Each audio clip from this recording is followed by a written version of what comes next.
Hello friend, नमस्ते, प्रणाम। मैं घूंघट वाली 960 अपने यूट्यूब चैनल में आप सभी का स्वागत करती हूं। तो दोस्तों, मैं सुनाने जा रही हूं बहुत ही प्यारा सा सोहर गीत। कैसी लगी कमेंट में ज़रूर बताना।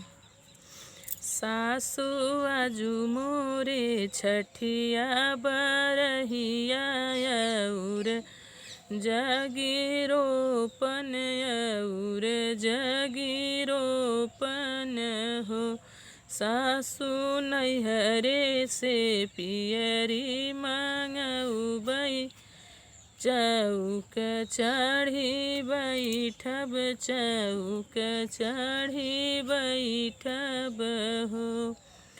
तोहरे नैहरे बहुअरी चोरी भये बीरन तोहरा लूटा गए बीरन तोहरा लूटा गए हो।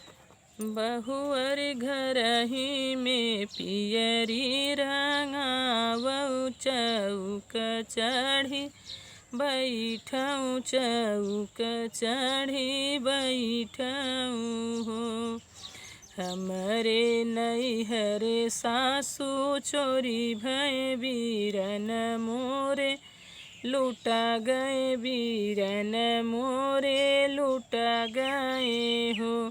सासु बेची दई है ढल तलवरिया पियरिया लेके आई हैं पियरिया लेके आई हैं हो।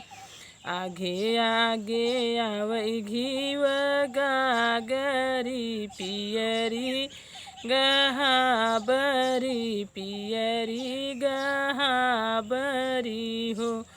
सासु नीले घोड़े आवई बीरन भैया त डोलिया भौजिया वही डोलिया भौजिया वही हो।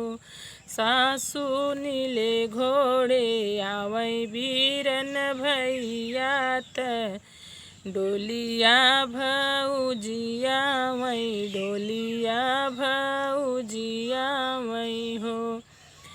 कहवा उतारऊ घीव गागर पियरी गहाबर पियरी गहाबर हो। सासु कहवा मिलहूँ बीरन भैया त कहवा भौजियापन कहवा भौजियापन हो।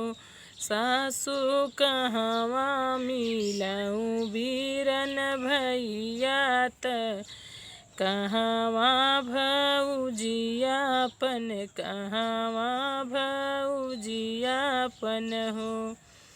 दुअरे उतारऊ घीव गागर पियरी गहाबर पियरी गहाबर हो।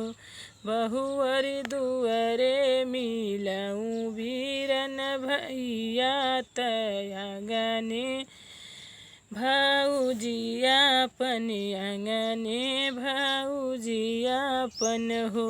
बहुअरी दुअरे भेटऊँ बीरन भैया त आंगने भौजियापन आंगने भौजियापन हो।